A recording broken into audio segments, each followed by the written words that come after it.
Baseball is dead. Rest in peace. And Dallas, I know that we've started a lot of podcasts recently with you and your Oakland A's because of the state of the Oakland A's. They've been at the forefront of baseball news. That's not where we're going to start today. That's not what's at the forefront of baseball news today. But we are still going to start with you. Oh? Because in another realm, you are also at the forefront of the baseball news cycle.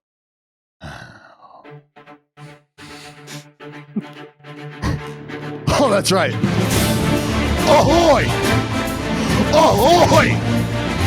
That's right. The captain is here. And the captain is here to stay. From one captain to another. The damage from Captain Kutch, but the presence of Captain Reynolds, baby. For the next 8 years, the man patrolling the high seas for the Buccos, known as Bryan Reynolds, will be here to do damage. Damage. What do you do with that payroll? What do you do with our spirit? What do you do with our standings in the NL Central that we have our hook in right now? You raise it. That's what you do. And that's what the Buccos have done. They have raised the spirits like the tides of the seven seas for each and every Bucco fan across the land. 8 fucking years. This is exactly what we needed, Carabas. This is exactly what we needed. You lock up a mainstay and you show the folks, not only in-house, but outside, we are committed. This could very well be the beginning of something beautiful. Wipe that fucking look off your face. Which one of us? We're all up. Please be specific. Well, why the hate? I mean, are we not excited about this? I'm excited for you. You deserve this. I mean, you've been going through hell with the Oakland A's. I'm just happy that you are so due for a dub. And this is, I don't want to say. Yes, no, it's fucking. This is a W. This is a win. Well, no. I'm saying I don't want to say that I didn't see this coming. It kind of felt like maybe they would get something done. The timing of it. I didn't think it was like around the corner, but I thought maybe they would still get something done. But yeah, no, Bryan Reynolds getting that extension. And I kind of want to ask you guys how you feel about the price point. I tweeted this stat out this morning. Here's the class that Bryan Reynolds is in. Since the start of the 2021 season, these are the guys who have hit at least 280 with an 860 OPS or better. Ronald Acuna Jr., Jose Altuve, Austin Riley, Rafael Devers, Freddie Freeman, Vladdy Jr., Paul Goldschmidt, Yordan Alvarez, Bryce Harper, Aaron Judge, Mike Trout, Bryan Reynolds. Those are all fucking names. Those are because I saw people mulling over like, oh, Bryan Reynolds, like that's a fucking huge contract. Like he's a nice player. He's not an elite player. That's the class that he's in. Those are all fucking guys. He's got an OPS plus of over 120 for his career. Like he's a fucking guy. Mm-hmm. He's a player. He's a dude for sure. It just looks a little different, right? But I mean, what you're talking about 20 to 30 to this shit. Kind of how like in the Hall of Fame, it's like you're all Hall of Famers, but there's definitely like, you know, like you wouldn't put, let's say Harold Baines next to a Willie Mays, right? No, you could because they're both in the Hall of Fame. You could, and I think that might be some of the arguments that some of the other folks on this. You panel certainly could. You would be a complete jackass if you did, but you could. They got the same jacket, Jay. They got the same tailor. Jeez. Well, no, but absolutely, there are levels to this. Yeah, there are levels to this. You know, like the idea that myself took the same mound as one Dave Stewart Like, yeah, we both played on the same field. Mhm. We both did the same thing. Very, very, very differently. Very differently. So yes, there are levels to that, but it's because it's unassuming. It's in a market there's not a ton of eyes on, and anytime there's a conversation about the Pittsburgh Pirates, it's about ineptitude and what the fuck are they doing? And oh my God, is this the organization that like basically couldn't figure out how to maximize Garrett Cole, who's gone on to be one of the game's best pitchers? Like, well, he cheated after he left Pittsburgh. Well, I'm not going to deny that, but I don't think that he just. I'm just saying, let's not put this on the Pittsburgh Pirates just not seeing something that other organizations did. It's just he cheated after he left Pittsburgh. That's why he's. No, I think we don't need to relitigate that, but I do think it's absolutely fair to say the Pittsburgh Pirates missed a lot of things with their pitching development. Yeah. I mean, with they completely missed the whole high fastball thing. They were still doing the ground ball thing way past its expiration date. Yeah. That's probably fair. Yeah. Yeah, well, it is. I mean, that was the one conversation that Cole had, if you remember. Fastballs up, curveballs down. Well, and he said, I walked out of the meeting with Houston, like believing I was going to dominate the world. And then he did. Oh, weird. Yeah. Yeah. This isn't about Garrett Cole. This is about Bryan Reynolds and the Pirates organization right now. You're damn right it is. Damn right it is. Yeah. So, yeah, I love this. I mean, obviously for a lot of reasons, but you hope that somewhere deep down in your own Davy Jones locker that that this is a sign of things to come. Like, you want that to be the case. You want this to be essentially what the foundation, what it should be. Like, this is exactly that. This is the brick. This is the foundation. This is, I mean, whatever superlative or you want to do it. Just, I don't know how you don't like this. I don't know how you don't get excited about this. Jay, did Bryan Reynolds leave money on the table? And if so, how much?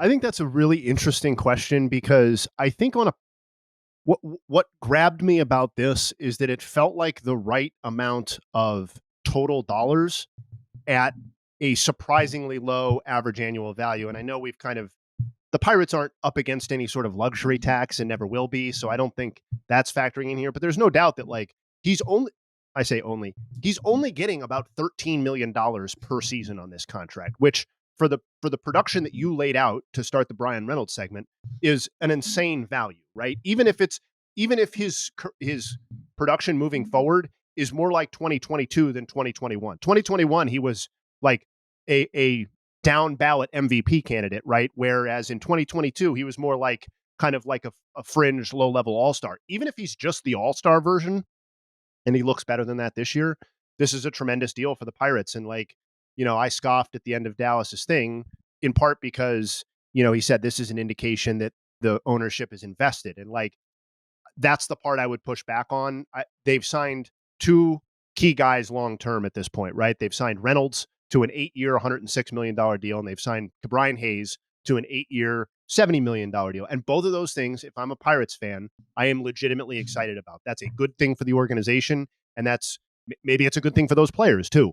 But Brian Hayes is getting $8.75 million per year over that deal, and Reynolds is getting 13. Combined, they're making about $22 million per year. Okay, so it's an indication that if players are willing to accept some level of long-term security in favor of giving up the possibility of a premium payday, then yes, the Pirates will probably be in on those sorts of deals for their young players. But I just don't think I think this is more about Reynolds getting $106 million secured than it is about the Pirates turning a new leaf in terms of their investment. But I think it's a great deal. It's when's the last time that they had two players like this under contract, though?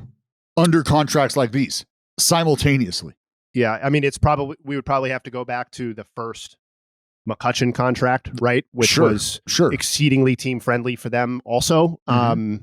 And once he was ready to get a major league payday, he both left, and unfortunately for McCutchen, it was kind of post prime at that point. But I don't remember what their books were like, but you may very well be right at what you're getting at, that they've never had two legitimate people that they consider pillars offensively under contract for more than a half a decade moving forward. So I'm in agreement that I think this is, again, if you're a Pirates fan, it's great. I think pumping the brakes on the idea that this is like a new era of investment for the team, I wouldn't quite go that far. Yeah. Well, you know what? I got a little emotional. Okay. And no, that's fine. And that's understandable. We play different roles on this podcast. That's okay. I'm allowed to get emotional, but I feel like they're in a great position to continue to evaluate some of these younger guys that they have here. And if there's a way, if there's a blueprint or any sort of version of the Anthopoulos blueprint that you could sort of take from, why not try to entertain that? Why not start looking at oh baby, right? How do we keep G1 here for a while? Well, that's not even the name that should come to mind. It's O'Neal Cruz. Like how do you like? Well, I mean, that's an obvious. But what's the benchmark? Is it the Acuna contract? Because even if you I feel like that contract has been so scrutinized by everyone, except for the Atlanta Braves front office, that if you were to go to O'Neal Cruz right now and be like, hey, like this is kind of like the comp that's out there. Like, what do you say? Like, he'd be like, fuck you. Yeah, I don't know. Look, O'Neal Cruz is a very interesting subject matter just because of like the projectability, what you see when you're healthy. Well, you approach him right now while he's fucking hurt and be like, hey, well, sure, I think you're experiencing your mortality in this game. You know, be a shame if, you know, this was a thing that continued to happen. Do you want to secure your financial future or not? And you put that offer in front of him in his hospital bed right now. I do think we saw the template for what that offer would look like, though, right? With the Corbin Carroll extension. I mean, you could fudge with the exact number of years and the exact number of dollars, but like, and Carroll is the number one prospect in baseball entering this year, whatever. But like Cruz, A, was in the big leagues last year, and B, isn't far off from whatever people consider Corbin Carroll to be overall talent-wise, upside-wise, et cetera. So like, you know, I think the template is there if they want it, or if Cruz wants it, which we obviously have no idea. Yeah. But that was one thing to that Jared's I feel point, he's the true tent pole of this team, right? Like Brian Hayes and Bryan Reynolds are really, really good, solid complementary core pieces, like not dismissive core pieces. Bryan Reynolds is the Freddie Freeman and O'Neal Cruz is the Ronald Acuna. That's funny. Why is that funny, Joe? I thought we were trying to be positive for the Pirates. Yeah, we are. Okay, well, if those are their Ronald Acuna and Freddie Freeman, then they're going to have trouble competing for championships. Why is that? Because they're not as good. Yeah, that's true. Some might think that. Some might think that. That is objectively true. They are not as good, but those are kind of the comps in terms of the roles that they're playing on this team. Yeah. I mean, I think it's a good sign that you get Bryan Reynolds, who like early on, it seemed like he never wanted to play for the Pirates again in spring training. Was like, this team sucks. You got to negotiate. Negotiate. Jared's talking about rolling up to O'Neal Cruz's hospital room and cutting off the oxygen and laying down a contract in front of him saying, hey, you'd like to breathe again? We'll fucking sign this. And then maybe we'll talk about you breathing again. Like that's how Jared wants to ink up O'Neal Cruz. Like, come on. Get a fucking oxygen bonus. I think if you gave O'Neal Cruz the Acuna contract, he'd accept that in a second, you know, because he hasn't performed as good as Acuna had at that point. You know, I think $100 million. Who says no? I would think it's weird, but if an organization can figure out ways to manipulate and move that money around or allocate that money, and you know, whether they're like, hey, how'd you like a nice chunky bonus? And we'll make that a part of the 100. But it almost feels like that's an interesting starting point for young talents. Like if you've got what you feel like could be a foundational pillar type player, do you just throw out the decade 100 mil offer? Like, yo, how's 10 for a hundo? You in on that? It sounds pretty good. I don't know too many people that would just readily be like 100 mil. I'm out. That's what I'm saying, man. That's why it annoys me. People say like, oh, Acuna got ripped off and all these other guys. And there's a lot of players like that who got ripped off when they got $100 million. They got $100 million. So I think it's an interesting, like, you know, and I don't know, I'm sure that number looks different across other organizations, but like what number just sounds egregious that you think organizations could really start to look at as a starting point for the what I guess we could refer to as like a luxury tax avoidance contract. Because that's what these big long deals are about, right? Is being able to escape the luxury tax. Not that's what I was always. getting at with. No, sometimes, but I do think I think teams are more and more interested in spreading it out over a longer duration than they used to be, and I think that's what the Reynolds contract is, because you see 106 million, and to me, for that player, you think 5 or 6 years, right? Like that's where, and I think the 8 years is just about, hey, Bryan Reynolds is 28 years old. He probably wasn't realistically getting a second significant payday after this. So what does he care whether it's a 6, 7, or 8 year deal, as long as he's getting the total bag that he wants, I guess. To circle back on part of the Pirates core, like I briefly mentioned, Brian Hayes. To me, he's like the most almost as intriguing as O'Neal Cruz for entirely different reasons about the trajectory of this team, because he has such a high floor because he's so awesome defensively. Like there's a decent argument to be made that he's ascended to be the best defensive third baseman in baseball, even above, the hallowed Nolan Arenado. Like I really do think he's in that conversation, and so do the numbers.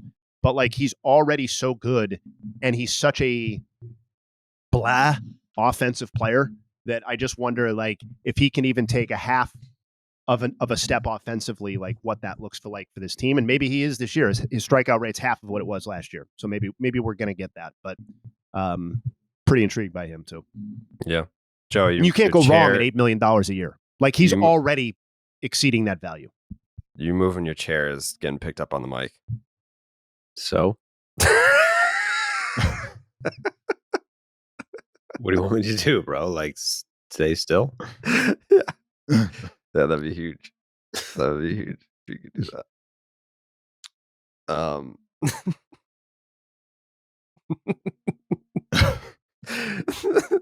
The baseball season is in full swing. Whether you're rooting for the home team or betting on your favorite player, DraftKings Sportsbook has got you covered for all this season's action. Right now, new customers can place a $5 pregame moneyline bet and get $150 in bonus bets if your team wins. Plus, everyone can hit one out of the park with DraftKings stepped-up same-game parlays. Boost your winnings with each leg you add up to 100%. Join the big league action right now on the DraftKings Sportsbook. Download the app, sign up with the promo code Carrabis, Carrabis. New customers can bet just $5 on any pregame moneyline and get $150 in bonus bets if your team wins, only at the DraftKings Sportsbook with promo code Carrabis. I think we probably have to open up the phone lines again for a different fan base. Uh-oh. Yeah. Oh no. Yeah.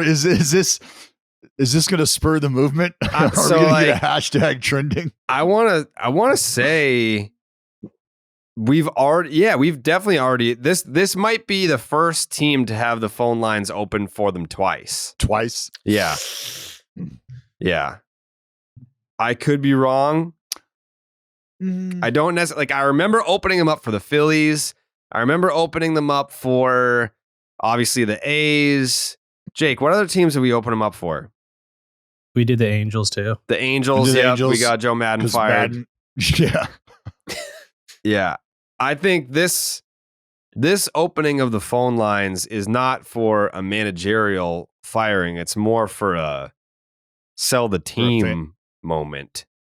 But I don't think that's going to happen because this owner in particular has been in place since the early 80s. And he's a multi-team owner in that city. But I had to tweet it last night. I was sitting there watching the Toronto Blue Jays. My pick, the only person that stuck with the Toronto Blue Jays for the American League East Division crown. Just absolutely beating the holy hell out of the Chicago White Sox. And as someone that watches a decent amount of White Sox baseball for the names, it's not because I think that they're exciting. It's not because I think that they're going to factor in the grand scheme of things. I watch them because in 2020, I was excited about that core. In 2021, because everyone looked at 2020 like, it's a 60-game season. Like, who knows if over 162, if they actually would have made it in. And that was expanded playoffs that year too. Like they had more teams in the playoffs in 2020. It's like only 60 games, more teams got in. And then they kind of shut everyone up in 2021 when they won the division and the AL Central champs in 2021. Since they won that division title in 2021, so we're including all of last year, and then I don't want to shortchange them on their record this year. I know it's not good. They're like 7 or 8 wins. 7-17 start this season. They are 10 games over 500, under 500 since the start of last year. I believe it's 88 and 98. Let me double check that. I'm pretty sure it's 10 games under 500. They are, drum roll please, 88 and 98 since the start of last season. I just tweeted out, like, I don't know how people watch White Sox baseball. I don't know how they do it. Like Jay Hay responded this morning, and it's a lot of the guys that were part of that core that we were excited about in 2020 and 2021. We thought maybe they would be better than they are right now. They're not. They just haven't blossomed. Yeah. But it's like, at what point do you say they are what they are versus this guy hasn't broken out yet? Like, we're not talking about the Jared Kelnicks of the world.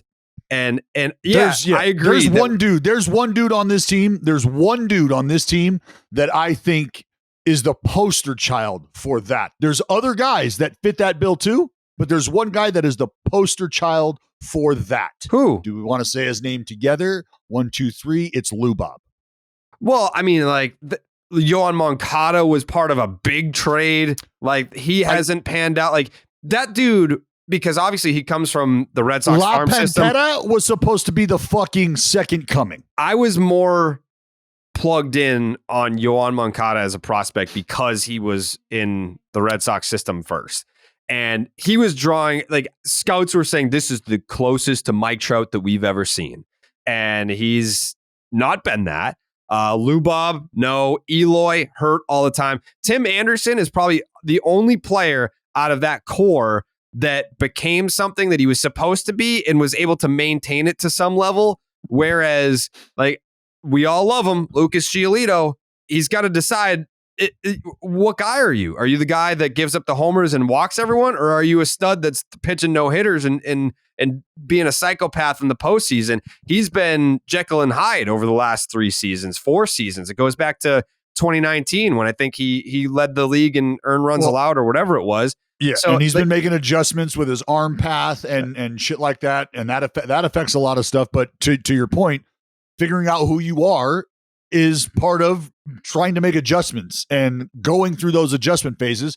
Sometimes you take your lumps, and it just feels like it's been a large combination of not being able to make the adjustment, not for Giolito specifically, but him included, not being able to make the adjustment, not be able to stay healthy at the same time, and not be able to take the next step. None of those things have worked in the favor of the Chicago White Sox. They haven't been healthy together. They haven't been able to make the adjustment, and we're listing multiple guys that are really supposed to be in the heart of their order, the heartbeat of this team, this lineup, that are just not thumping right now. No, and I was excited. Again, I was very excited about this team, and I wish that we talked about the White Sox more. And I was kind of thinking that to myself this morning when I was doing the rundown, the topics that we were going to talk about and doing some research and whatever.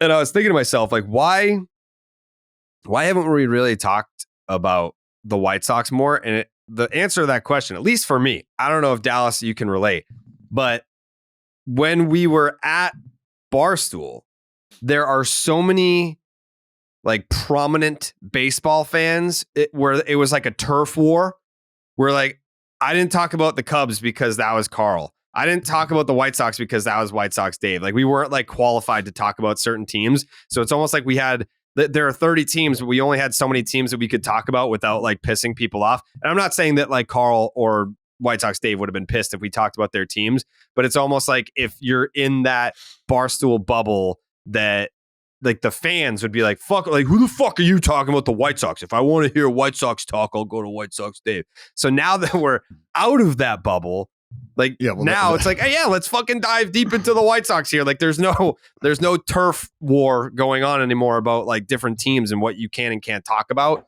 But I my biggest takeaway from last night and talking about this on Twitter was that these fans are so fucking fed up where there are so many fan bases. The first fan base that comes to mind, sorry, Max, if you're listening, I know you are, that would get super defensive. There are certain teams that you can't even make a joke. Like you can't even like poke at them and have fun a little bit. Like the Angels fan base is the first one that comes to mind. There's obviously plenty that are oversensitive, but look what they're getting ready to face. Yeah, but saying that the White Sox are borderline unwatchable, they're just like, we agree. This fucking sucks. Why do you think we're all alcoholics? Why do you think that like we're all so fucking miserable? It's because we love this team. We love baseball, but this is the product that we have to sit there and watch.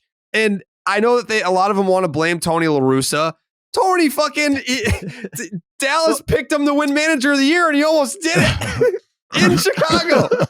There's just it starts at the top with the White Sox. It really does. It fucking starts with ownership, and I think that ownership has failed that organization and that fan base. Like first of all, they have to sit there and be the redheaded stepchild to the Cubs. Like everyone fucking loves the Cubs. The Cubs are mainstream. They're the firstborn. They're the important child of Chicago. And in the White Sox, it's all like the fucking people that look like White Sox Dave. They're just like, hey, we just love baseball. We're fucking disgusting gremlins, but we love White Sox baseball. Like it's great. They deserve better, Dallas.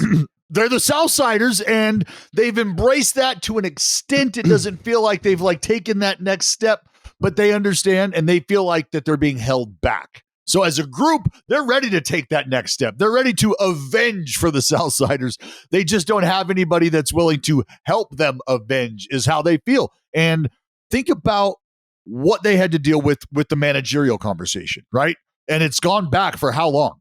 Dealing with Ozzie, right? Mm-hmm. I mean, look, hey, by the way, I'm glad you brought up Ozzie. You keep talking. Did you see what he said he's going to do for this team? No, dude. This is a prime example. What Jared's about to play is why they should have hired this guy. is why they should have hired Ozzie. Yeah, I mean, look, I got it right here. So this is Ozzie Guillen, I believe, on the NBC affiliate for the White Sox. They got a winning streak. Okay. Winning streak. So if they keep winning, you'll take off a piece of your clothing. Yes. Okay. Starting with the tie. They have to be in a row, or does it? Oh, why they are foreign? Holy, are you already seen naked? I can strip. You got some $1 bill? I can strip for you. No, $1 bill. I don't think the FCC or our bosses would like that. But so, okay. So if with every win in a row, you'll take off a piece of clothing. Yes. Okay. It's on. Come on, White Sox. We need like a 7-game winning streak, or maybe we don't, actually. Hey, I don't know if I want to see that. Some people be disappointed. Really? Wow. Poor wife. Okay. Ozzie Guillen is promising to strip on the air, remove one piece of clothing for each consecutive White Sox victory. And to Joey's point, I mean, the answer to this question was right in front of your face all along. Guy managed the White Sox to a World Series title in 2005. He's obviously still invested in the product. He obviously still cares. He's obviously still a figure in the White Sox community. Take a page out of the Yankees book. How many times do they bring Billy Martin back? 500 fucking times? Why can't you have the Red Sox just did it with Alex Cora. Why can't you bring back a manager that you once let go? Yeah, you needed a culture change. Can. You needed a culture change after La Russa. That would have been the biggest culture change of all time. You bring in a manager who strips. As long as we acknowledge that bringing back Ozzie wouldn't actually fix any problems and would just be kind of like a sideshow circus entertainment thing while the rest of the roster continues to suck. Yeah. I'm totally willing to acknowledge that. Totally willing to. Never worked with a looser cannon than Ozzie Guillen, by the way. What a wild ride. Where did you work? On baseball. Was he at ESPN? He was on ESPN, if you can believe that, and didn't get fired for a long time. Yeah. What an epic run that was.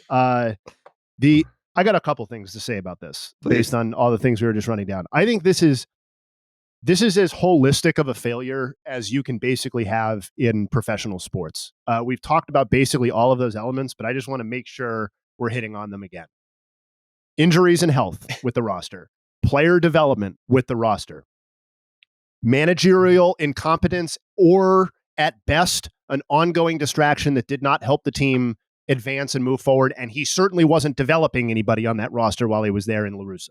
And ownership, I think it gets overlooked because the White Sox are never really, truly terrible, or haven't been for a good chunk of our lives.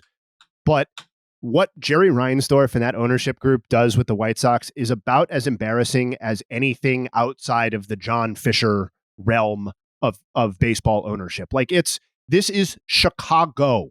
This is Chicago, right? And we've talked about like the Mets is the second team in New York. Even under the Wilpons, the Mets spent up to a certain point, right? Like it was, can we spend more? It wasn't, we're in the bottom 10 in payroll, right? And the Andrew Benintendi signing this offseason brought to the forefront once again that the White Sox are one of 3 teams in baseball history to have never signed somebody to a $100 million contract, and they play in the city of Chicago, and there is support for the franchise. People are willing to go to those games, and God bless them, because it's cold as shit and the team sucks. I don't want to become strictly like the anti-ownership, like labor guy who just complains about this kind of stuff, but like this team hasn't been invested in, and like that Reinsdorf thought it was more important to install his friend that he thought he wronged as manager than to make sure that this roster was in the best place to develop and progress moving forward. I think said it all, regardless of what kind of job Tony La Russa did.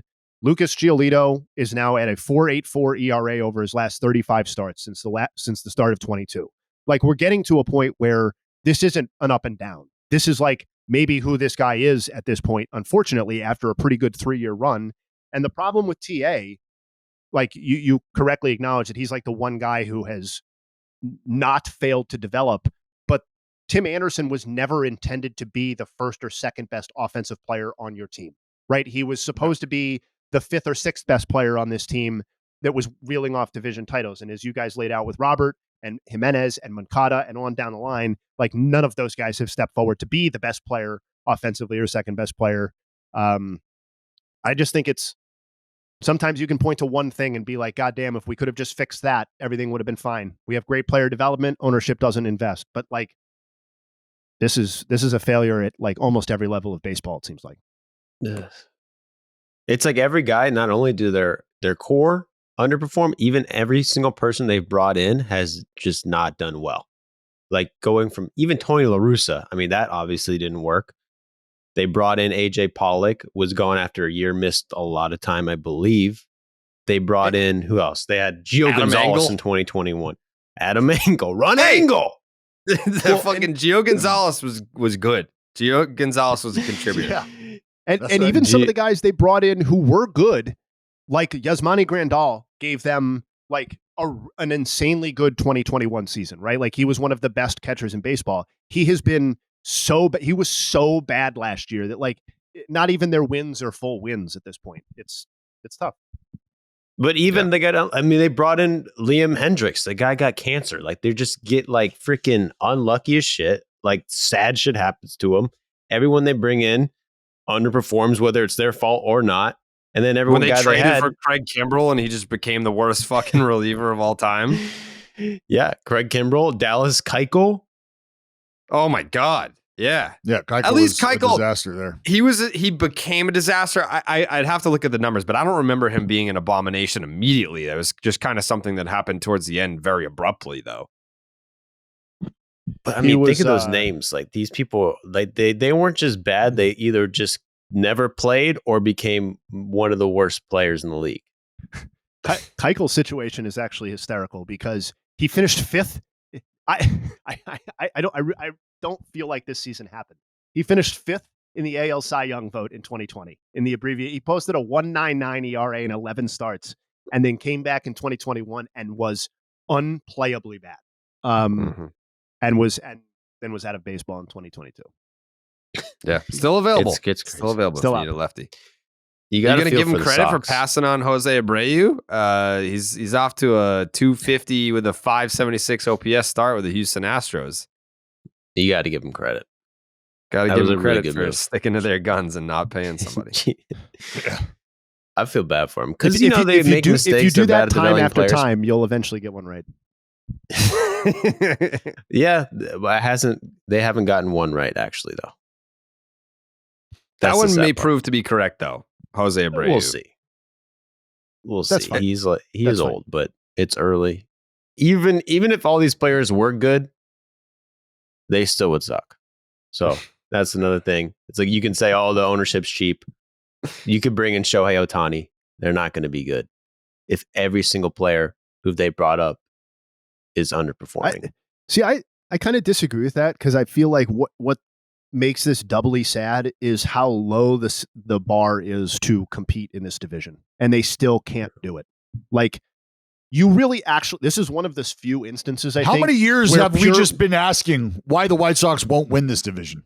No, but I'm saying like this is actually one of the few scenarios where they could solve the problem with basically just money.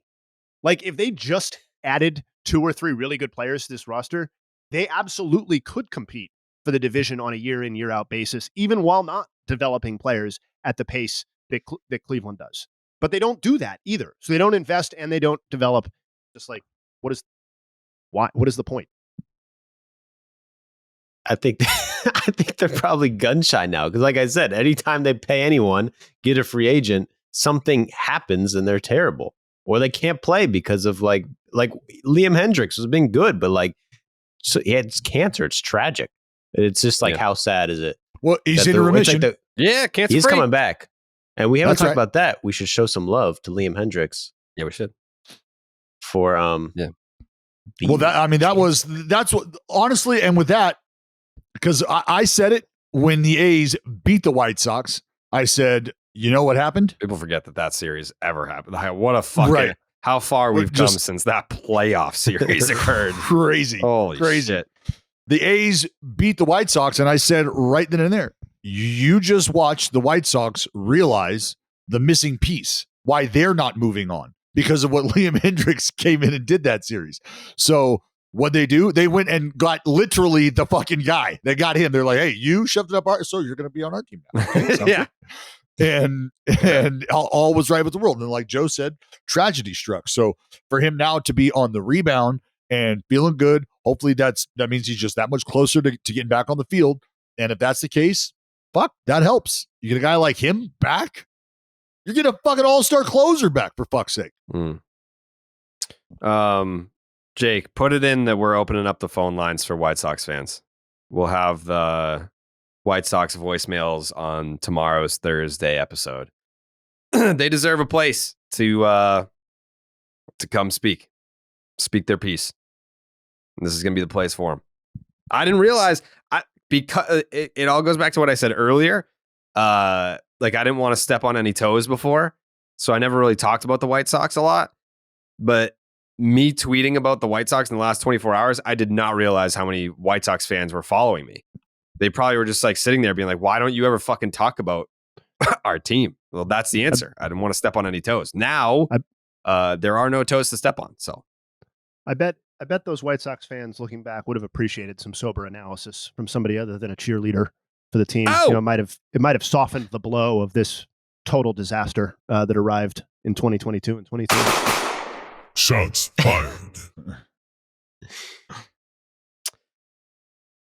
Next up, I mean, we don't have to spend a ton of time on this, but did you guys see the clip of Fernando Tatís Jr. dancing in the outfield? He was getting taunted at Wrigley by the fans in the bleachers. I think they were taunting like you do steroids, and he was dancing to the rhythm of the chant, which like I can definitely see it from both sides. I don't need to preface this by saying that I'm a huge Fernando Tatís Jr. honk. You already know that if you've been a listener for any amount of time. But that being said, I would have preferred that this happened while the Padres were not losing 6-0. Like that, I'm not bothered by him dancing. You're fucking disgusting right now. Hey, I'm not bothered. Like, I'm putting myself in the position of a Padres fan, not as a non-Padres fan that is a Fernando Tatís Jr. fan. If I am a Padres fan, I'm not bothered by him dancing to fans taunting him for taking steroids. I am bothered that he's out there dancing when the Padres are losing 6-0, and it's not like they're 10 games over 500. The Padres, I haven't checked this morning. Let's get an update real quick. The San Diego Padres are 12-13, albeit in a division that isn't fucking. There's the Dodgers are 13-11, the D-backs are 13-12, and you're 12-13. So you're only a game and a half back, but you're a game under 500. You put them in the AL East, they're in fucking last place by 2 games. So can I ask a question? Yes. Why would you prefer it a different way? And what do you mean? Why would you prefer Fernando Tatís Jr. not do that while the team is losing? It's just a bad look. But we're in a day and age where the idea of bad looks don't exist. Those I disagree. No. I'm not telling you that I feel that way. Yeah, I'm telling you that there's a large portion of the population that says, no. We got to let these people be who they are. And I'm not saying. I just asked this question to pose this because this is an interesting intersection between where the game has come from, where the game is headed, and the conversation from the people who were standing on their lawn and telling you to get off it and yelling at the clouds, and they tell you they just like things done a certain way. The idea of it being a bad look to do certain things a certain way. And people don't want to hear those people. People want to tell those people to shut their fucking mouth and that the game has passed those people by. And those people, well, that's just not true. And the reason that you feel like it's a bad look is because it is a bad look. That's why you feel that way. Yeah. There's no other way around it. But at the same time, this is somebody, Fernando Tatís Jr., as well as other players who play with emotion, that we have celebrated and enjoyed because of them doing so and being unapologetic in doing so. So in a time where he is being unapologetically himself, I think people need to choose. Who do you want and what do you really like? And come to Jesus for just a minute and be honest with yourself and say, you know what? I do like bat flips at a certain moment. I do like people dancing and being themselves at a certain moment. I guess I do understand the idea of things having a bad look or not being palatable in certain moments. So I guess the people who were standing on their lawn and telling you to get off it and yelling at the clouds, I guess I can understand where they're coming from because the game has evolved. But in moments like this, I think it's important to ask those questions and have these conversations because this is a moment where, like I said, the intersection of the game evolving, what we like, what we don't like, offending in the game, being suspended for reasons where we've talked about, like, fuck, it very well could have been just like a damn, dude, did I really not read the fucking label? Is that why I'm in this shit right now? Like, we've had all of this conversation, but it comes to a head when you're getting crushed by the opponent's fan base and you're losing and you're dancing. Now we got to talk about it. Yeah. I think with the whole Tatís thing, what it boils down to is if you're a Padres fan, you're frustrated that he got suspended for steroids. Sure. And you're frustrated that he's now on game 5 when he could be on game 20 something. I'm not going to get on him for hitting 182 5 games in. Like, I'm not going to do that. He's 4 for 22 with 3 singles and a homer. I'm not going to get on him for, 5 games of performance. But where you can get frustrated is you look at the Padres record, they're a game under 500. What would he look like on April 25th at the time if he had started the season when he was supposed to? Like, if he had opening day, like, would he still be hitting 182 now? Probably not. I think the home run terror that he went on in AAA, maybe that happens in the big leagues. Right? Correct. Yeah. So those are what all I'm frustrated about. Is like, sure, and that's why you're pissed too. That's why you're looking at it, Jared. I'm telling you, that's why you're looking at it like, fuck, man, this is just not a great look because everything that you've done up to this point right now could be very different. And just, can you not do that? Can you not do that right now? Like, we get it. And I said this a very long time ago, before any of this shit with Fernando Tatis happened, before he got popped, before anything. I said, let's just keep an eye on this guy. Why? Because who is very close to him? Who is in his circle? Who's who's made an impact on this guy? He's friends with one of your boys. One of my boys? Yeah, one of your boys. Not the large father, but there's another fella that he spends time with. Pedro? No, not Pedro. Joe, do you know who I'm talking about, Joe? No. I got a feeling. A-Rod?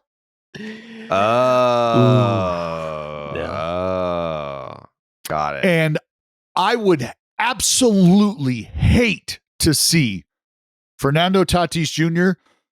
think about embracing this villainous role when I don't know that he's not that guy.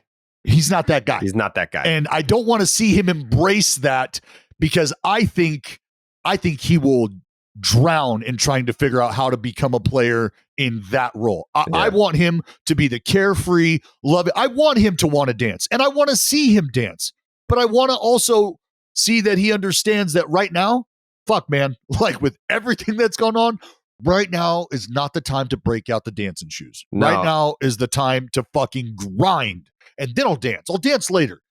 Yeah, it's also you go back to Padres Fan Fest, and he's the guy that said, we're going to win the World Series and it doesn't fucking matter who we're playing, and then, so sure, there's a lot riding on his things that he said, his behavior, but Bomel better than most. Yeah. What do you think he thought of that? Bomel will let players be themselves. Bomel, I promise that message has been delivered. Like the idea of what we're doing in the moment. Like, let's take stock of that moving forward. And like, look, Fernando Tatís Jr., I think, has proven to be somebody that these conversations are going to be necessary to have. But I also would like to believe that he's somebody who's going to respond to these conversations. And to the point you just made about productivity, it's early in terms of him being on the field right now and what he's doing and how he's processing that. Because not only you're processing not being at big league game speed, you're also trying to deal with the shit that comes along with this stuff mentally. So working his way through that will be the determining factor. Let's look up in a month and see where it's at. Yeah. I got a feeling he's about to go off. Put that one in the bank. That's just like like a star. Is that a blind pick, Joe? Or you seeing something, or what's up? I think he's one of the best players in the league. Proved it. But he's spent 5 games. He hasn't played in 2 years. He's dancing.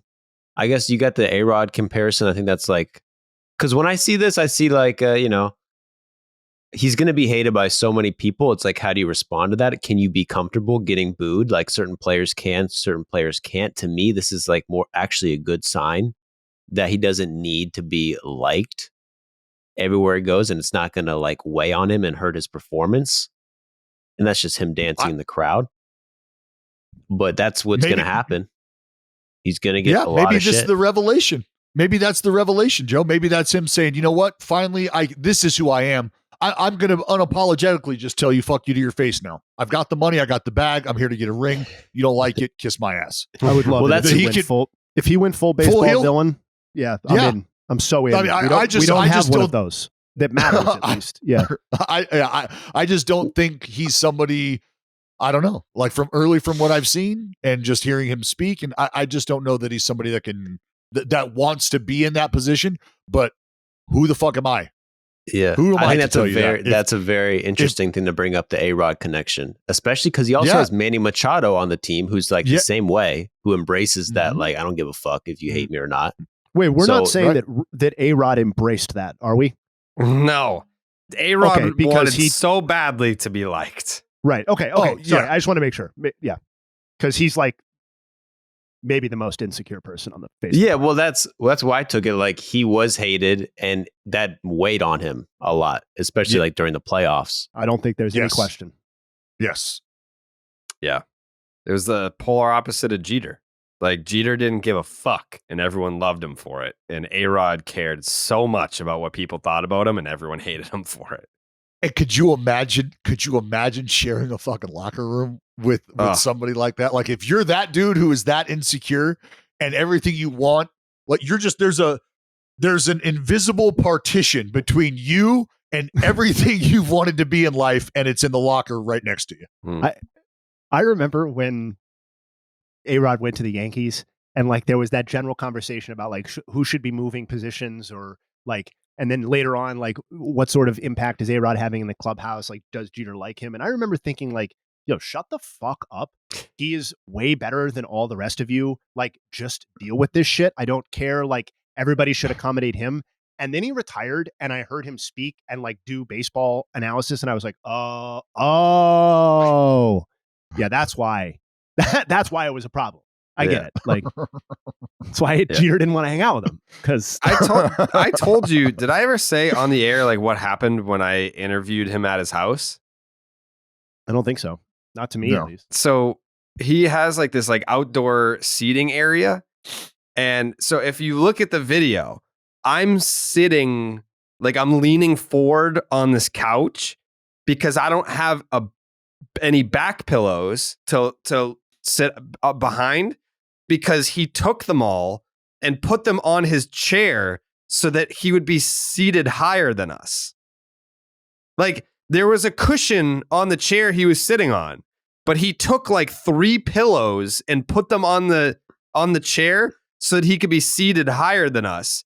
So I couldn't lean back. So I did the whole interview leaning forward because I had nothing to lean back on because he took all the pillows. It was fucking crazy. Secretly, you fucking mad respect this dude. You're like, oh, I see you. Checkmate. No, I was just like, this see is you weird. Back for round 2. I'll bring my own booster seat, and I'll be higher than you next time. He basically made a homemade booster seat. Before we slander A-Rod's interviewing tactics, I do want to bring up the possibility that he had gotten back from a colonoscopy prior to the interview. And maybe he has hemorrhoids. Yeah. I don't know. Yeah. It's a possibility that we should at least acknowledge. Yeah, it's on the table. Really quickly, RIP to the Rays winning streak at home is officially over. But that's not necessarily what I want to talk about in connection to the Rays winning streak at home. This is a completely separate tangent. But the Rays did, prior to last night's loss to the Houston Astros, they had won 14 straight games at home, which is the longest winning streak to start a season since the 1886 Detroit Wolverines. That's right. And I want to know, who is the asshole that said, you know what? The Detroit Wolverines, we don't want to use that name anymore. Why are the Wolverines not a name still in Major League Baseball? Why was that change made? Why was it necessary? I understand why we went from the Indians to the Guardians, but why did we go from the Wolverines to the Tigers? Maybe the University of Michigan. That's stupid. The fucking UCLA Bruins. We've got a Bruins hockey team. I'm not telling you that that's the reason. I just threw it out there. The Wolverines is a great name, and I'm pretty disappointed that they're no longer a team. And full transparency, it's a good baseball team name because they're scrappy. You know what I mean? Yeah. Clawing back, vicious little animals. Yeah, I didn't know that a Wolverine was like a Wolverine will fuck you up, dude. But they're little. They will fight bears. They'll fight bears. Yeah, they're little angry beavers. Yeah, yes, they are. Yeah. Like if I saw a Wolverine, I'd be like, what was that beaver so pissed about? Yeah, no, you caught a fucking you came across a bad Wolverine, dude. Yeah. Yeah, I don't know. Yeah. I don't know why we got rid of the Wolverines, but it was just something that bothered me. Did you know that the Wolverines were a team? Did anyone know that? No. Okay. No. Dallas didn't know. No. Fucking Detroit Wolverines, man. I did not know the Detroit Wolverines. Yeah. I don't think you can get tickets to Detroit Wolverines games anymore, but if you want to go see the Detroit Tigers or any other Major League Baseball team or whatever other event that you'd like to go to, you should check out the Game Time app, because buying tickets to your favorite events should not be stressful. Game Time is the fast and easy way to buy tickets for all the sports, music, comedy, and theater near you. With killer deals on last-minute tickets and their best price guarantee, you can stop stressing over the tickets and start getting hyped for all the fun that you'll have. I'll be at Fenway pretty much all weekend. Shout out to the Game Time app for getting me in. I'll be there Friday. Jake will be there too, right, Jake? Yeah, I'm coming thanks to Game Time. Thanks to Game Time, you'll be there. Are you coming Friday or Saturday? I think I'll come for both. He's going to come for both. Why not? Shout out to Game Time for getting us in all weekend long at Fenway Park. Red Sox guards. Forget planning months in advance. Game Time has deals on tickets right up to the day of the event. Get exclusive flash deals on tickets for football, basketball, baseball, concerts, comedy, theater, and more. The Game Time guarantee means that you'll always get the best price. If you find tickets in the same section and row for less money, Game Time will credit you 110% of the difference. Get images of your seat before you buy so you know exactly what to expect when you arrive. Buy tickets in a matter of seconds, 2 taps, and you're all set to go. Tickets are sent directly to your phone, so you never have to dig through your email. All you have to do, download the Game Time app, create an account, use the promo code Jared, that is Jared. That'll get you $20 off your first purchase. You're welcome. Terms apply. Again, create an account, use the promo code Jared, Jared, for $20 off your first purchase. Download the Game Time app today. Last minute tickets, lowest price guaranteed.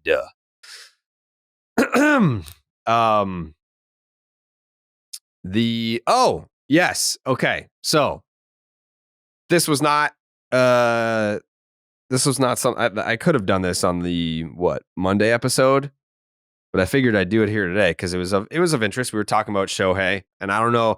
Mike Trout doesn't do a lot of media. He doesn't do a lot of interviews. So this was the first time that I had seen him speak about his at bat against Shohei Ohtani in the World Baseball Classic.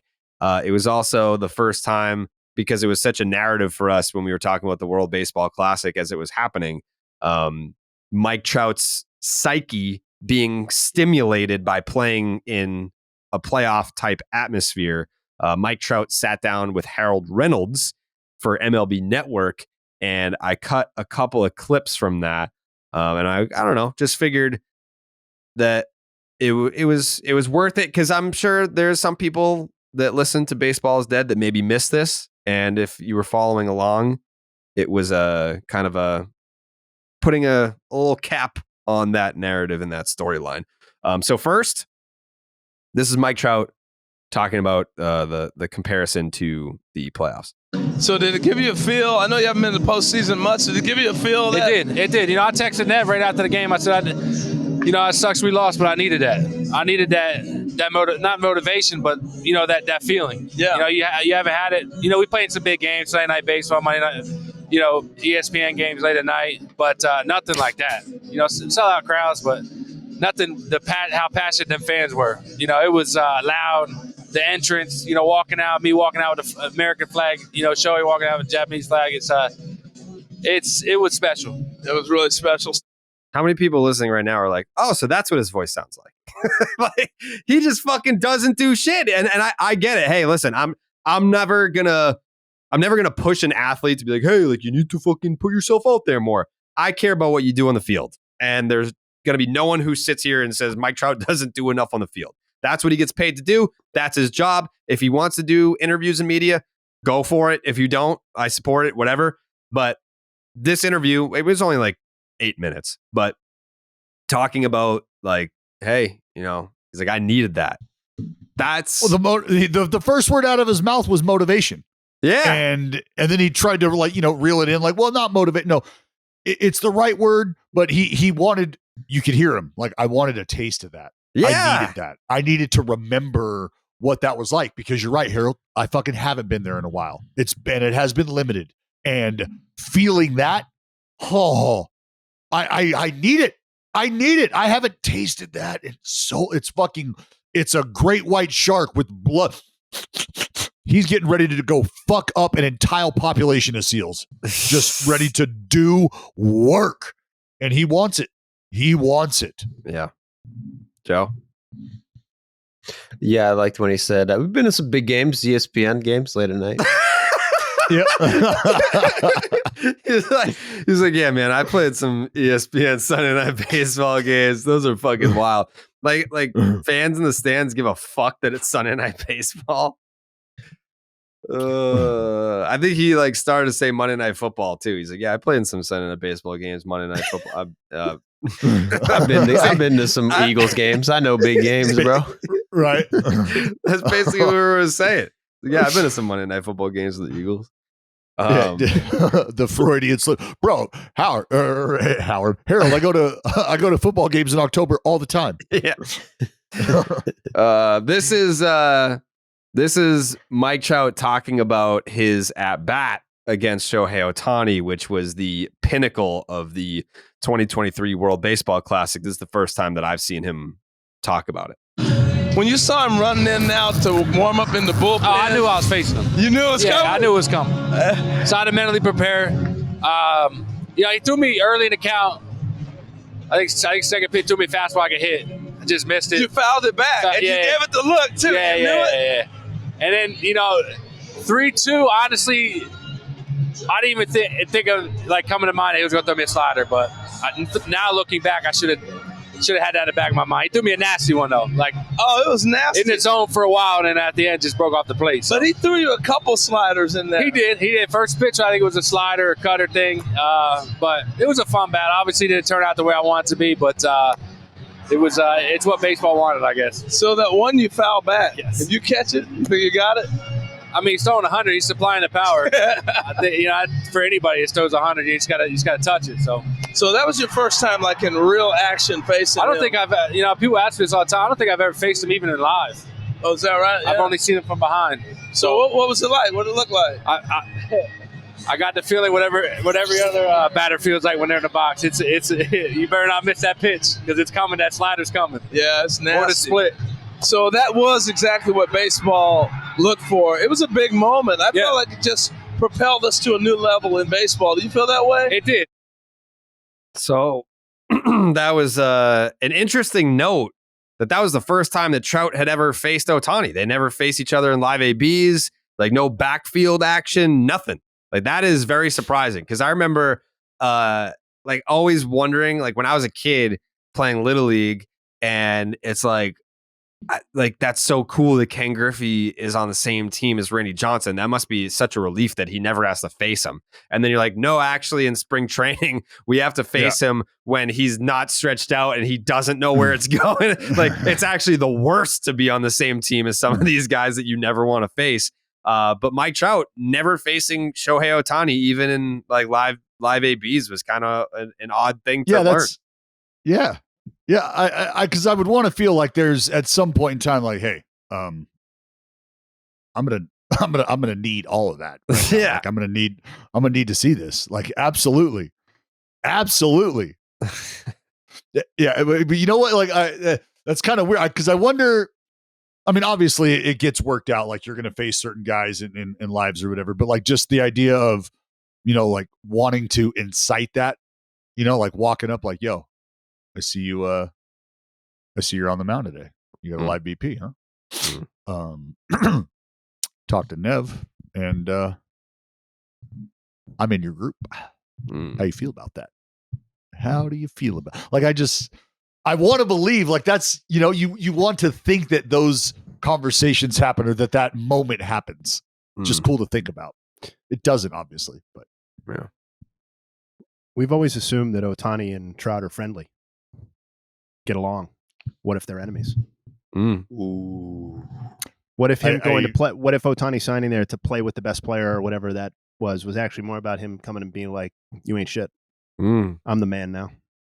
Well, that's Dallas keeps saying that. That's been Dallas's long-standing theory that he signed with the Angels just to make Trout look like shit. There was another part of that interview that I didn't clip, but like I'll paraphrase. Like he was asked, because this was before the Angels series at Yankee Stadium, and Harold was like, looking at all the promo for this series, it's all Judge versus Ohtani. Like Mike Trout's here too. Like let's not forget about Mike Trout. And Trout was like, yeah, it is what it is. He's like, I'll get mine. And he's like, my mentality is that I will always view myself as the best person on the field, no matter who I'm on the field with. And I've never heard him talk like that before. I'm not saying it's like wrong. I love it. Like I've been waiting. Like this one interview kind of had everything that I've been looking for from a Mike Trout interview. Not that he gives many, but hearing him talk about like I needed that. I needed to feel that playoff environment, and hearing him talk like, not necessarily, it wasn't that it wasn't humble. It was more like when you're Mike Trout, you can definitely acknowledge that you're fucking really good. You can definitely say things like, I know that I'm the best player on the field when I'm standing on it. Like you can say shit like that, as long as Shohei Ohtani isn't on the mound. But it was just say that. What have you heard him acknowledge that? What? One of the I just heard this. I heard it like 2 weeks ago, maybe 3 weeks ago. But he was talking about how this mentality, and he was like, "Yeah, every time I go out there, I have to tell myself that I am the best player on the field."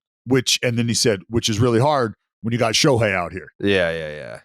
So like he's acknowledged, and he said it before, but that's part of him being humble, but also knowing who he is. Yeah, he doesn't need to talk about it. Doesn't care if you talk about it.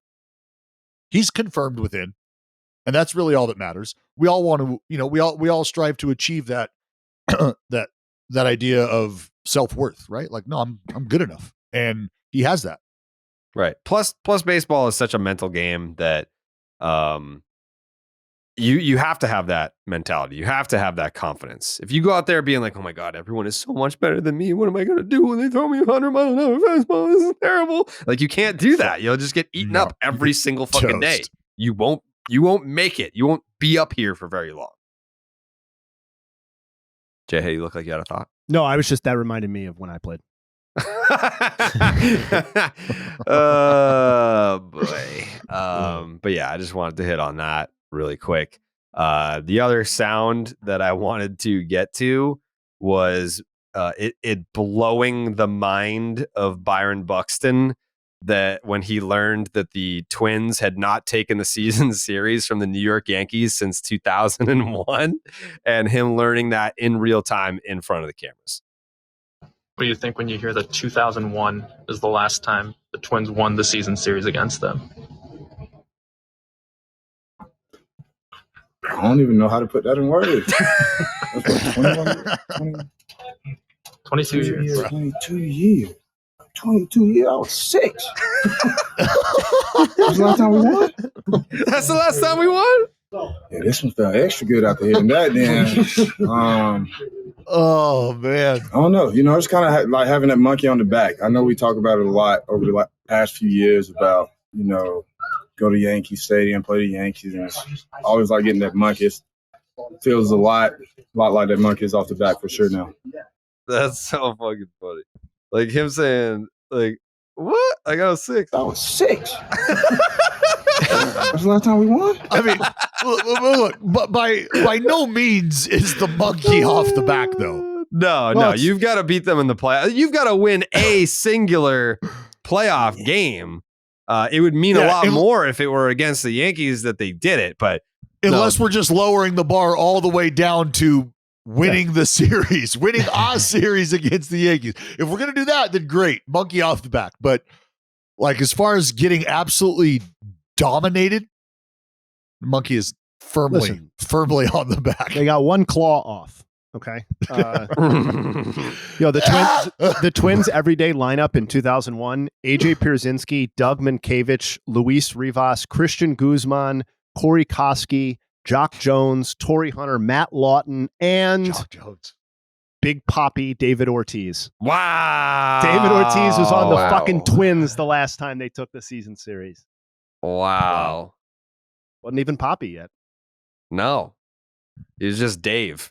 Or good. Yeah. Yeah. He was How the hell did they beat David Arias, right? Yeah. It was a completely he was a completely different guy. He hadn't transformed into Superman yet. Yeah. That's crazy. Good for the Minnesota Twins, though. They were, you could say they were due for a dub. Yeah, due for a series dub. Mm-hmm. The Cardinals suck. Bad. Why is that so bad right now? So this is from ESPN Stats Info. The St. Louis Cardinals are now 9-15 through 24 games this season. This is the worst 24-game start to a season for the Cardinals since 1973, when they went 5-19. I mean, what is it? Their pitching's not good. Well, I think, yeah. Okay, so the pitching's not great, but I mean, offensively, it doesn't feel like there's I don't know. I mean, they even lost in like heartbreaking fashion last night. Like they were about to beat the San Francisco Giants, and then they got walked off by a rookie in the bottom of the ninth. I mean, go ahead, Jay. No, I was just going to say, you're saying like offensively, like, I mean, I think it's okay to say that their two offensive pillars are not playing as well as they need to play. Well, I was going to, there's no power right now. Yeah, correct. Yes. There's no power. I mean, Goldschmidt's slugging 437 and Arenado's slugging 370. So there you go. That's not going to work. No power. Yeah, fuck.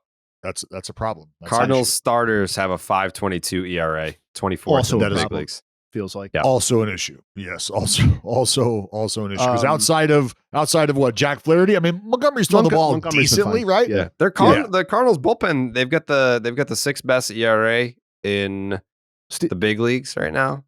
40% who's closing for them? Halsey or Helsley? Helsley, yeah. He's been fine. Halsey. The fucking 40% of their rotation has been fine, and 60% of their rotation has been an absolute dumpster fire. Montgomery and Flaherty, at least as it relates to ERA, like what's actually happening, they've been fine. Michaelis, Woodford, and Matz have been terrible. I mean, Matz has a 6.55 ERA in 4 starts, and Michaelis is at 7.46, and he was arguably their most reliable pitcher last season. So, like sometimes, like to me, I'm not panicking on the Cardinals yet because it feels like it's their key players that are not playing well that is mostly driving down. And I just expect that Goldschmidt and Arenado and Michaelis to a lesser degree will play better than they have to this point. And if they don't, then they're in deep shit. But yeah, if they don't, the team is in trouble. But I think more so offensively, like if those guys don't hit, it's going to be trouble. I do think there's some I think it's like we're probably not getting Paul Goldschmidt's 2022 again, right? Like that was probably the high water mark. I didn't think we were going to get it in 2022. I thought that but it's not already. Yeah, well, I did. I thought it, and I told you. I told you. I told you. My larger point is that if Arenado and Goldschmidt, who are like the second and third best players in the NL last year or something like that, by wins above replacement, if those guys are 3 to 4, like 15-20% worse than they were last year, which seems like a totally plausible scenario, that's like 4 wins. That's 3 or 4 wins right there. Also, I think Nolan is playing hurt right now. Like, I don't know if you saw those clips that were going viral from a couple of days ago. He was taking some swings where it looked like he's experiencing some either back pain or something. Yeah, like it did not look good. It looks like I haven't asked him. I haven't talked to him. Don't have the inside scoop on this. But it does seem like he is playing hurt. And that would explain some of the power stuff, right, too? If he's got some sort of back thing going on. Yes. Yep.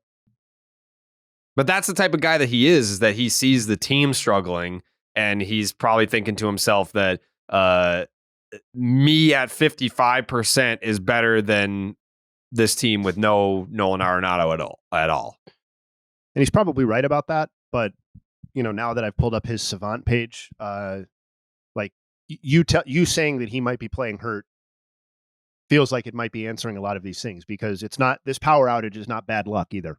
He's not hitting the ball particularly hard, even though he's not necessarily been a guy who has always been about high exit velocities and high barrel rates and stuff like that. It's not Nolan Arenado's game, but all of his stuff is down even from his pretty modest standards before. So, yeah. And he's striking out at twice the rate he did last year. It feels pretty important. Yeah. I would venture to guess that he is playing hurt right now. It's not just, you're not just looking at the numbers in the Baseball Savant page and saying, maybe he's hurt. You're seeing it with your eyes. Yeah. Too. You brought up visual clips that you have seen, and I didn't see those, but I am looking at the numbers, and it seems to add up to the same story. Yeah. So maybe an IL stint in the future for Nolan, which would suck, but got to get a guy like that healthy if the Cardinals are gonna dig their way out of this, because are they in last place? They have to be, like Uh, right? second to last. Who the fuck is worse than the Cardinals? Oh, the Reds. No, they're tied. Yikes. They're tied. Yeah, I think the Reds actually completed. They were down 6 runs last night, came back and won. Good for the Reds. Reds are nice, man. They got their pitchers they got 3 nasty pitchers. Starters. Nasty. Yeah, go Reds. Yeah, you can at least see it with the Reds. You can see it. Indochino. Looking sharp all wedding season long shouldn't be expensive. With a custom fitted suit from Indochino, you'll create priceless memories without costing a fortune. Customize every detail on your suit, shirt, dinner jacket, and more in a range of colors, from a traditional black or gray to burgundy or olive to a classic Hemsworth navy. Ooh. I have a lot of pants from Indochino because they've got casual wear as well. And I've got to look nice when I go out, which is like, I don't know, once every 3 weeks. But I do go out sometimes. And when I do, I'm not doing it without Indochino. If I actually want to, look presentable, look nice, Indochino is the solution to my fashion woes. Every suit is made to your exact measurements, and you can customize every single detail. Create a suit that fits for you and your style perfectly, with options for fabrics, lapel shape, custom monograms, statement linings, and more. They also have tuxedos starting at $579. Why rent when you can buy a custom tux that you can rewear for years to come? Indochino also offers completely custom fitted shirts, casual wear, and more. Get a superior wardrobe personalized to your style and taste without the luxury price tag. They're always adding new pieces and options so you can stay on trend and in style. Explore their relaxed yet refined approach to spring suits with their new spring fabrics. RSVP, knowing that you've got the perfect look all wedding season long from Indochino. Go to Indochino.com and use the promo code DEAD to get 10% off any purchase of $399 or more. That is Indochino.com, promo code DEAD. Couple more things before we get out of here. I would venture to guess that, Jay, you have some appreciation for what Justin Steele is doing for the Chicago Cubs this season. Listen, I got off on the wrong foot with Cubs people. Yeah, you did. But even on that, even in that same sentence, who was I giving credit to? Justin Steele. So I feel like I'm okay taking the half win on this one. But yeah, no, I think it's super exciting for the Cubs because it wasn't clear that one of the things that they had in their system was a future like frontline number 1 guy. And I guess I always hesitate to go too far in the excitement, but we're also like, it's not just a 1.19 ERA this year as we laid out. It's a sub 1.5 ERA going back to late June of last season. And to me, he's done it against the Dodgers this year. He's done it against the Padres. I think it's super exciting. And I think that this might be the most important development related issue for the Cubs that could have possibly happened this year.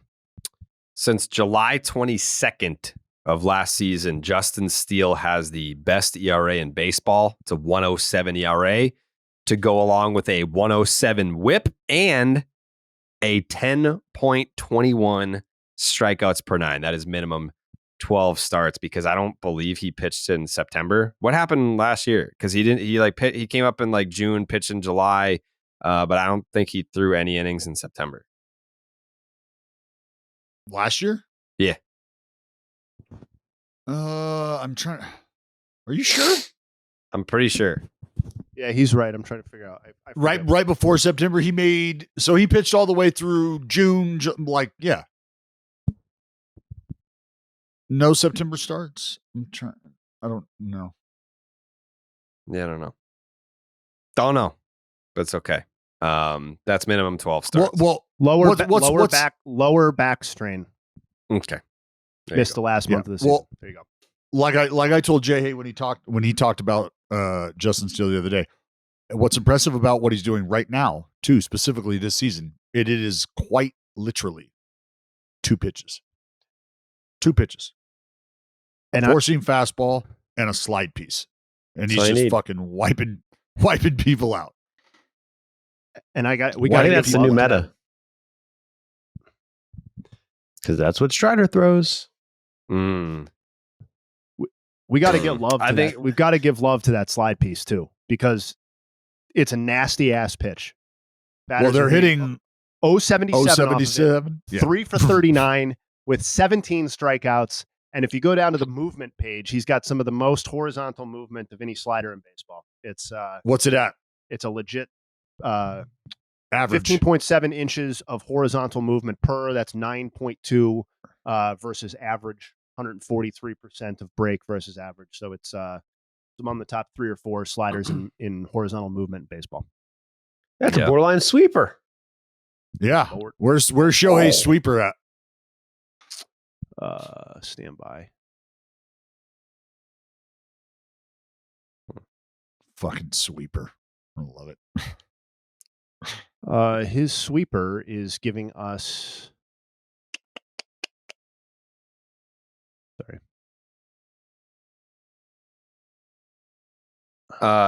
By the way, I can't wait to be correct for our National League Cy Young pick, Dallas. Spencer Strider. Who's your pick? Spencer Strider. Spencer Strider. He's made 5 starts. He's got a 1.80 ERA right now. He has struck out. Stand by for this. Standing. 49 batters in 30 innings, has a 169 FIP, and a strikeouts per 9 of 14.7. So, yeah, he's leading the league in strikeouts. He's leading the league in FIP, and he's leading the league in strikeouts per 9. I don't think the AL pick's going to hit. You don't think that pick's going to hit? He said AL. Yeah, AL. I don't think. No, there's a lot of season left. Don't be a fucking negative Nancy. You know what? Right. Get the fuck out of here. I'm going to kick you off the Alec Manoah pick. I'm going to kick you off. You don't want to stay on? It's over now. Jared, it's as not a over. podcast, we're giving you a chance.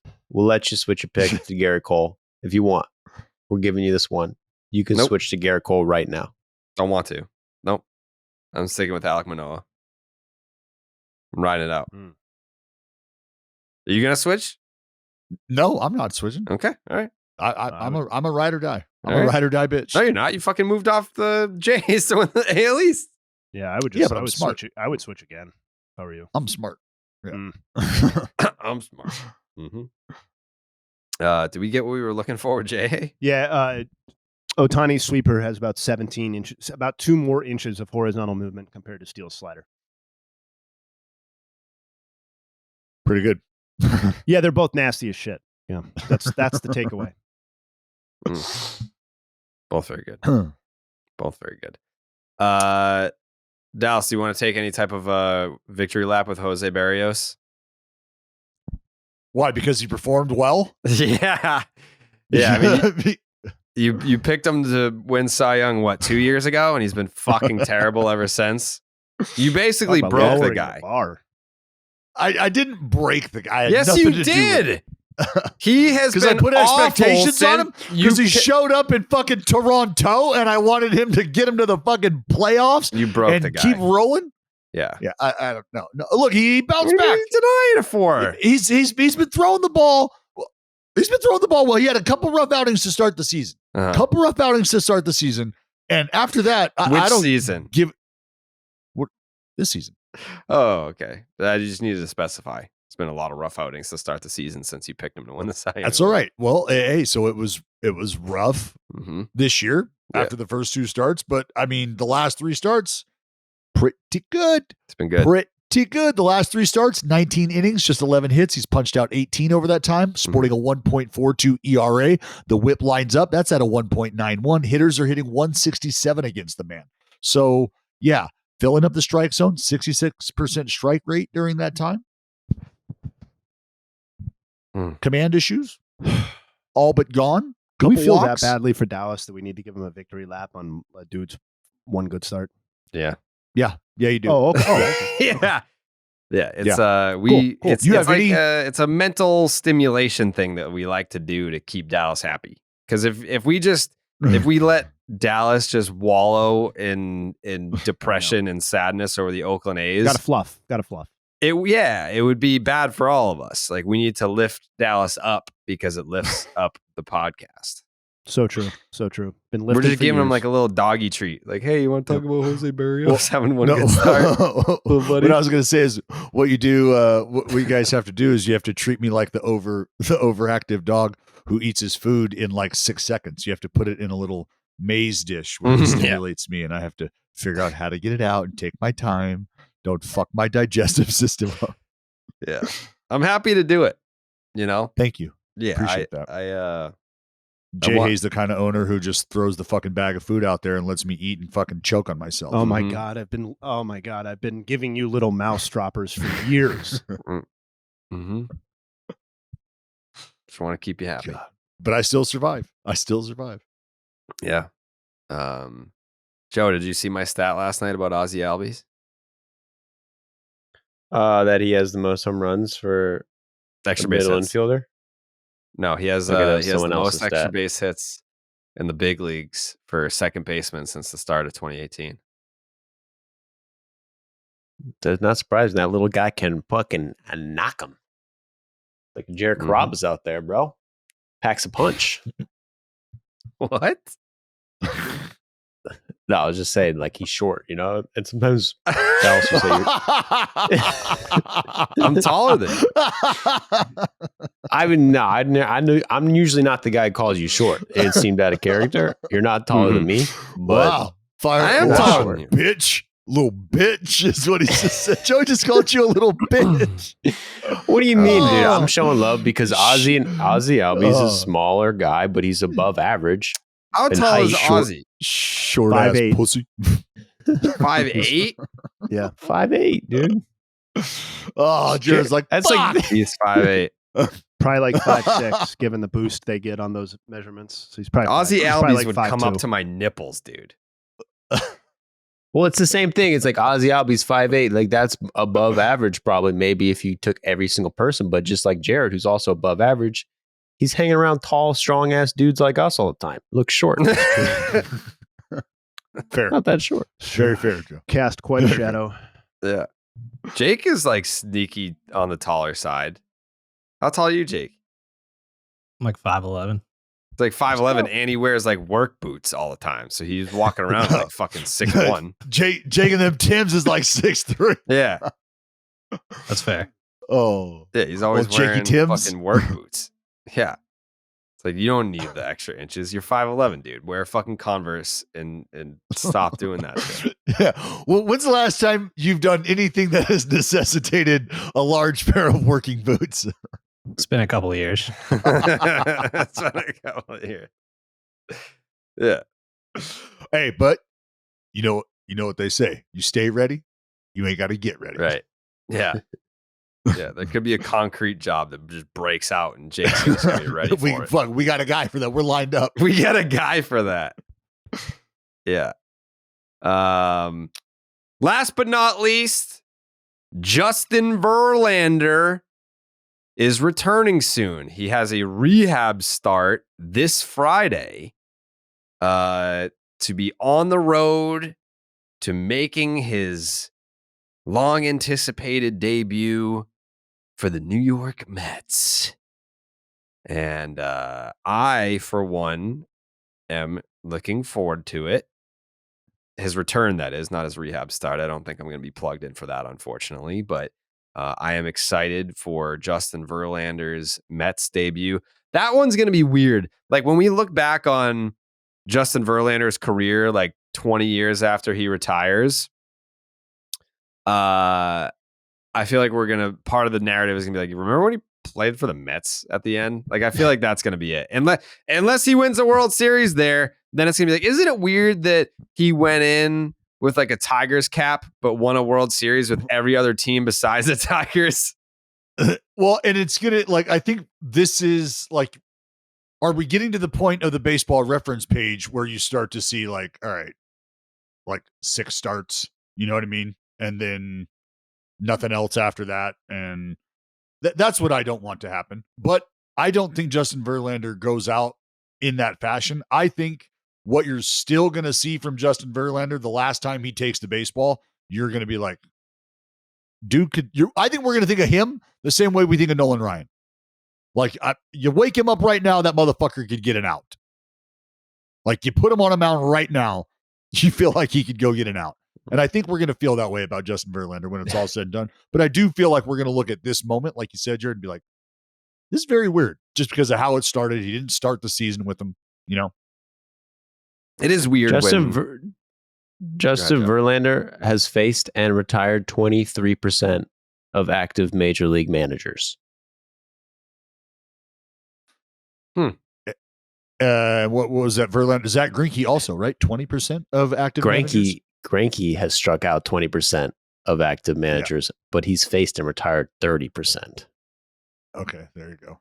So these are 2 old fucks who are still getting it done. And if you're the Mets and your Verlander's back, you're excited, but like you guys both said, you're probably a little nervous. Well, what are you nervous about, really? Father time. I feel like you had to have had fucking 97. Yeah, we don't know. We don't know that. Anytime you're signing that guy up, you've already got a contingency plan.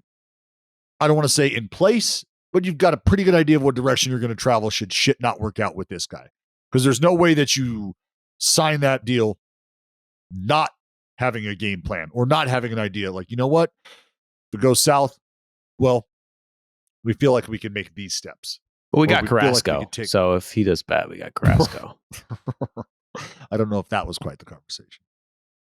I don't know who the Mets have other than, I mean, they have him and Scherzer, who they're supposed to be their 2 best pitchers, supposed to win them a World Series. I think if Verlander does what you said and has who do they have? They career, got fucking Scrooge McDuck as the fucking owner. That's who they got.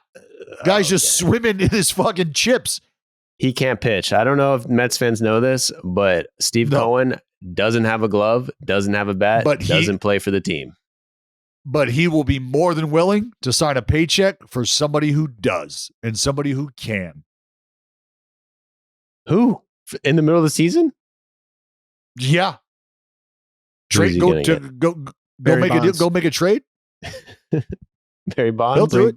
Bring back Bonds. And we're talking about next year too. If this doesn't work out, he's got to look forward to next year. So free agency, man ram. If the Mets don't win a World Series in the next 5 years, is Steve Cohen enough of a Mets fan to fire himself? It's going to be tough to blame Steve Cohen if they don't win a World Series in the next 5 years. I mean, you're the one that's making the decisions to pay these guys. It's nice that you're allocating the dollars towards the roster, but if you're allocating the dollars towards the wrong players, then that's on you. And if you're a big enough Mets fan and you're pissed that the Mets aren't winning, it starts at the top. You got to fire yourself. Hold on. Where do we go though? You got. I know you're being tongue in cheek here, but if he's going to write the checks, that's what we're asking the owners to do. So done deal. From there, you're asking him to employ knowledgeable baseball people to help make educated decisions. So if they're the ones who aren't prioritizing talent and utilizing their resources accordingly, Steve Cohen, it's not his problem in terms of not doing his job. He's like, I've given them the money and I've also hired them to do what they're good at. They didn't do what we all needed them to do. So maybe I need to hire different people in that regard because the money's still there. I just need you to figure it the fuck out. Pick the right people. I guess. I don't know. I mean, I don't know how we got on the subject of Steve Cohen and winning World Series titles. Justin Verlander is coming back. This is a good thing. We're being negative about the Mets. We're just so conditioned to think negatively about the Mets that Justin Verlander is coming back. Well, this is good. That's positive news. This is not positive news, man. You got to speak in Mets fans' terms. This is a potential disaster. You say it's good and bad. You say he could be amazing. That's what we want, but like also it could end like Steve Cohen could fire himself at the end of the year that's what I'm saying. If he doesn't get 10 Ks. Prove it. If you're such a big Mets fan, fire yourself.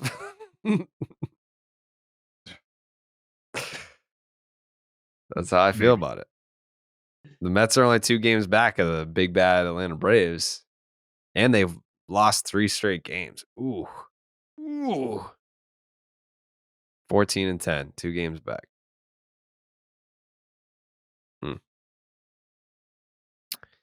All right, we'll hang with them. We'll be back tomorrow. Baseball season's in full swing, and there are games on all day, every day. And while I'm watching all the games and recording all these podcasts every week, it can be tough to get a handle on it all. But thanks to Xfinity 10G Network, I can stay on top of everything. With Xfinity 10G, you can power an entire house full of devices with ultra-low lag, so you and everyone that you know can stream every single game at the same time and never miss a pitch. And if you're on the go, Xfinity has your back with millions of Wi-Fi hotspots. Introducing the next generation 10G network only from Xfinity. The future starts now. Learn more at xfinity.com/10G. Before we get out of here, any final thoughts from you, Jay Hay? I do. I have 2, actually. Please. First one, because I am an exceptionally petty person. At the beginning of the season, a company that won't be named put out a graphic with the best hitters in each division, and they put CJ Cron as the best hitter in the NL West on this division. I mocked that. They enjoyed their fun during the first week. Quick update on CJ, best hitter in the NL West, Cron. 21st among NL West batters in OPS at 719. He is 5th on his own team in OPS. It's a bad team, too, so not a good sign. And since April 2nd, he's hitting 169 with a 459 OPS. That's basically the whole season. So good stuff there. Don't think he's going to end up as the best in the division. Second, final thought. You asked earlier why the Tigers and not the Wolverines. I did a little hunting and pecking.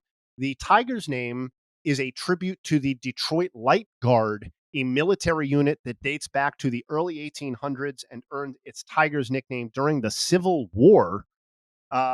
Several Light Guard members were associated with local baseball clubs over the years, and the Guards band used to perform at the game. So the Wolverines were originally a National League team. They then had to collapse, as lots of baseball teams did in the late 1800s.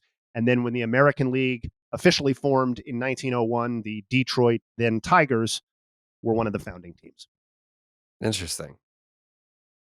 That's very impressive that you were able to pull all that information on the fly like that. Thank you. Yeah. The spicy Joey, nug. Yeah, that was a spicy one. Any final thoughts from you, Joseph? Final thought is no, man. Go Braves. Shout out to Spencer Strider. I mean, the guy had 13 strikeouts and his strikeout per 9 went down. So yeah. Tell me that. Shout out to Mitchell. He found that stat for me. And then Charlie Morton right after that. The guy's fastball velocity is going up and he's 39 years old. 4 miles per hour faster at 39 than he was at 28. That is interesting. And I wrote him off. I was anti-Morton. I thought he was falling off, but he's pitched like amazing last 2 starts. He's back. Braves World Series. Never left, but it's probably happening again. Okay. I think a lot of people probably feel that way, whether they're Braves fans or not. Yeah. Jake's takes?